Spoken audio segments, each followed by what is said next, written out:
কালো সময়ের কথা বলা হয়েছে। ওয়াল আসরি মানে আল্লাহ একটা শপথ খেয়েছেন।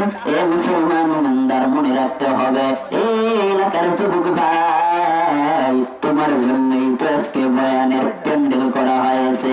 এ মুসলমান ইমানদার ভালো কইরা মনে রাখতে হবে, কোনো কিছু বুঝাইতে গেলে, কোনো কিছু যদি টাইট বুঝাইতে হয় তখন মানুষ কসম কাটে। কি কাটে? কসম কাটে। যখন কথাটা কেউ বিশ্বাস করে না, যখন কথাটা কেউ সত্যি প্রকাশ করতে পারে না, যখন কথাটা টাইট বোঝায় না, তখন আপনারা দেখছেন ছোটবেলায় ছোট ছাত্ররা ছোট পোলা মানে কিন্তু কসম কাটতো যে আমার মায়ের কসম কইরা বলি, আল্লাহর কসম কইরা বলি। আল্লাহ বলে যে আল্লাহর পরে কারো কসম কাটতে হয় না, কসম কাটলে একমাত্র আল্লাহকেই কসম কাটতে হবে, আল্লাহর কসম কাটতে হবে।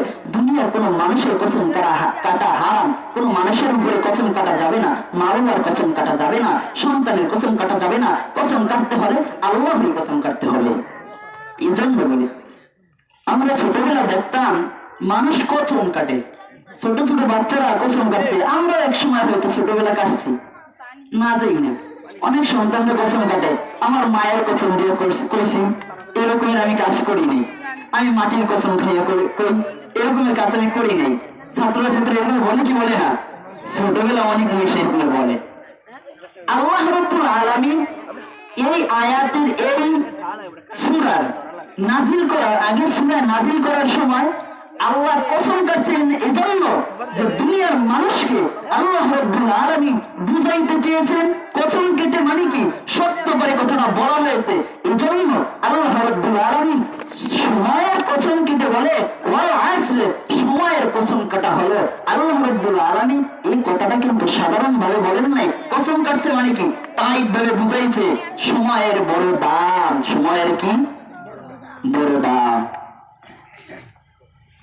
এক সময় এই সূরা শানে নজুল হলো, এক সময় আমার নবী পয়গম্বর আরবি সাল্লাল্লাহু আলাইহি ওয়াসাল্লাম, সবাই বলেন সাল্লাল্লাহু আলাইহি ওয়াসাল্লাম, সাল্লাল্লাহু আলাইহি ওয়াসাল্লাম নবীজি যখন মক্কা নগরীতে ছিল, আপনারা জানেন ঘটনা, ইতিহাস অত টানার আমার প্রয়োজন নেই, আপনারা অনেকেই জানেন নবীজির অনেক বিরোধী দল ছিল কি ছিল না? কুরাইশরা নবীজির পিছনে লেগে গেল, কাফের বেদিনরা নবীজির পিছনে লেগে গেল, নবীজিকে অনেক কষ্ট দিতে লাগলো।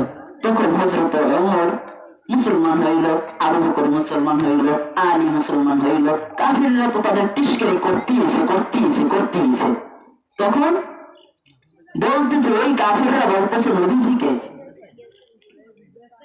যে মুসলমানরা কোরআন শরীফ পড়ে, এটা করে ওইটা করে, আসলে ওরা ক্ষতিগ্রস্তের ভিতরে আছে। কি ভিতরে আছে? ঘুমাইতেছেন সোজাই বসেন, ক্ষতিগ্রস্তের মধ্যে আছে। কিসের মধ্যে আছে? বলেন মুসলমানরা ক্ষতিগ্রস্তের মধ্যে আছে, মুহাম্মদ ক্ষতিগ্রস্তের মধ্যে আছে। যেমন ওলীদ বিন মুগাইরা তিনি গেছেন, বলতেছে কাফেররা বলতেছে টিস্কারি করে আর বলে মুসলমানরা ক্ষতিগ্রস্ত আছে, মুসলমানদের কোনো লাভ নাই, আল্লাহকে বিশ্বাস করে ওদের কোনো লাভ নাই। যেমন এখন বর্তমান সমাজে কিছু লোক এরকমের আছে কি নাই? আছে, যারা আলেমরা আমাদেরকে দেখতে পারে না। বাবা, এটা কিন্তু রাগের জন্য বলি না, এটা আপনাদেরকে খারাপ জানার জন্য বলি না, এটা বোঝানোর জন্য আমি বলতেছি। দেখেন আজকে মুসলমানদের মধ্যেই মুসলমানরা আলেমদেরকে বাঁকা নজরে দেখে কি দেখে না?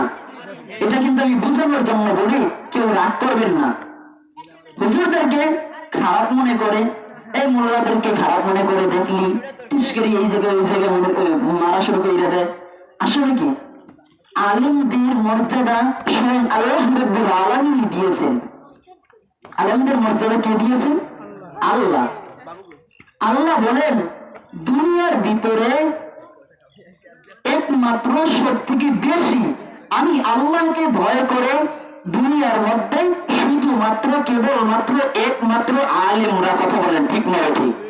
আল্লাহ রাব্বুল আলামিন বলেছেন দুনিয়ার কোন সন্তান বলে নাই, আমার বাবা বলে নাই, আমার দাদা বলে নাই, আমি বলি না, স্বয়ং আল্লাহর কোরআন আল্লাহ নিজেই বলেছেন যে ইন্নামা ইয়াখশাল্লাহ মিন ইবাদিহিল উলামা। আল্লাহ বলেন ইন্নামা ইয়াখশাল্লাহু মিন ইবাদিহিল উলামা। এ দুনিয়ার ইমানদার, আল্লাহর গোলাম, আমি আল্লাহকে সবথেকে দুনিয়ার ভিতরে একমাত্র নিশ্চয় আমি আল্লাহকে সবথেকে বেশি ভয় দুনিয়ার মধ্যে একমাত্র উলামায়ে কিরাম ছাড়া আমি আল্লাহকে কেউ ভয় করে না।